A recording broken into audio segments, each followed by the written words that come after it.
Bonjour à tous. Aujourd'hui, nous avons rendez-vous avec la kélidoine. On la connaît aussi sous le nom d'herbe à verrues ou grande kélidoine. Elle est facilement reconnaissable à ses fleurs jaunes et son latex jaune-orangé. Elle est couramment utilisée en phytothérapie depuis l'Antiquité. Il faut noter que la kélidoine est une plante intéressante à connaître, mais qu'elle n'est pas comestible. La kélidoine est une plante toxique en raison de ses substances actives alcaloïdes. Avec le che qui se prononce que, l'origine grecque du mot kélidoine ne fait guère de doute. Le nom kélidoine vient du grec kélidon, qui signifie hirondelle. Selon la légende rapportée par Pline l'Ancien, le nom de la plante serait dû au fait que les hirondelles frottent les yeux de leurs petits avec des fragments de cette plante pour les ouvrir.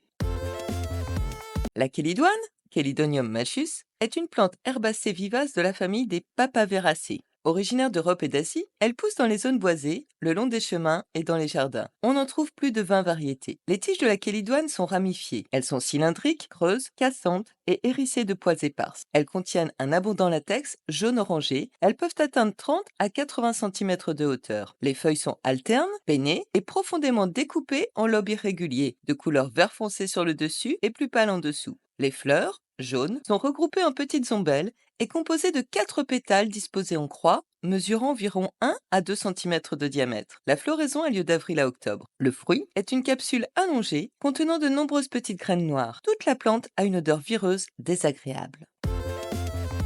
Les premiers écrits relatifs à la kélidoine remontent à -300 avant Jésus-Christ dans des textes du philosophe et botaniste grec Théophraste. Dans l'Antiquité, les Grecs et les Romains l'utilisaient pour traiter diverses affections cutanées et ophtalmiques. Dioscoride et Pline l'Ancien en ont fait mention dans leurs écrits, affirmant même que la kélidoine avait la capacité de rendre la vue aux aveugles. Au Moyen Âge, elle était couramment employée pour éliminer les verrues, les cors et autres excroissances cutanées grâce à son latex caustique. Elle était considérée comme une plante magique associée à la magie noire et on l'appelait alors herbe du diable. Enfin, le suc orangé présent dans sa tige laissa penser aux alchimistes qu'elle était l'ingrédient manquant de la pierre philosophale qui les conduirait à transformer les métaux en or. De nos jours, la kélidoine est principalement utilisée pour traiter les problèmes de foie, les verrues et les troubles de la digestion.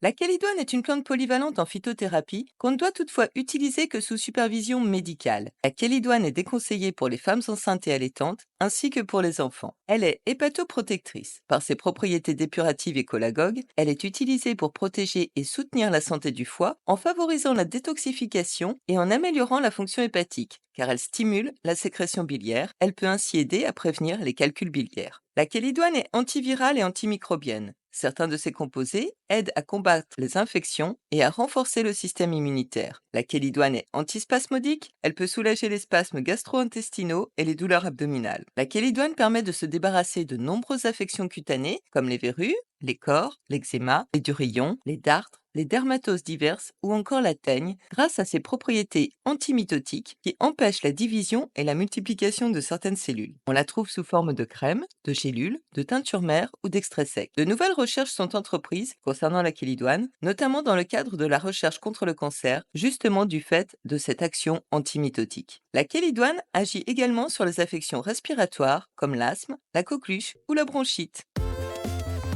La kélidoine n'est pas couramment utilisée en cuisine en raison de sa toxicité potentielle. Elle dégage d'ailleurs une odeur désagréable qui lui a valu le surnom d'herbe du bouc. L'ingestion peut causer des nausées, des vomissements, des crampes abdominales, des diarrhées et une déshydratation. Toutefois, certaines parties de la plante peuvent être utilisées en phytothérapie sous forme de tisane ou d'extrait pour ses propriétés digestives et détoxifiantes, mais toujours sous contrôle médical.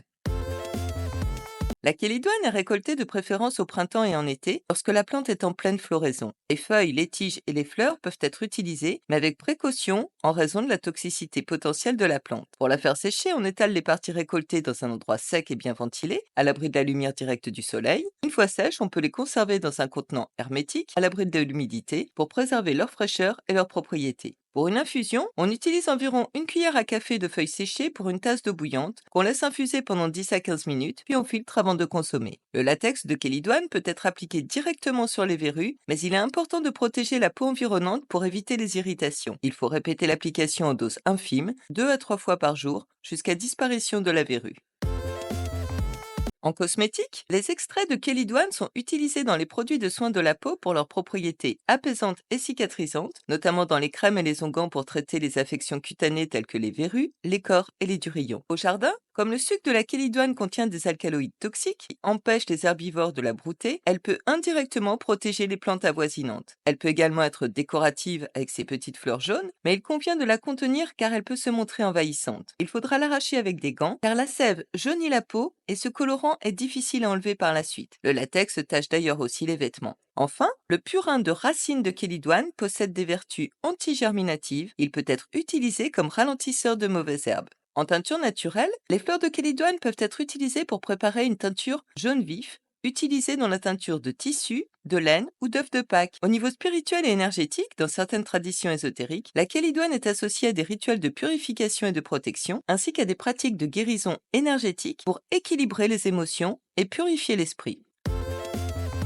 Bref, la kélidoine est une plante intéressante pour traiter naturellement les problèmes cutanés, en prenant bien sûr les précautions nécessaires pour protéger les parties saines afin de ne pas risquer l'irritation. Son utilisation au niveau hépatique requiert un avis médical, car elle n'est pas dénuée de toxicité. La plante est très facilement reconnaissable et abondante dans la nature. Il serait dommage de s'en priver. À bientôt!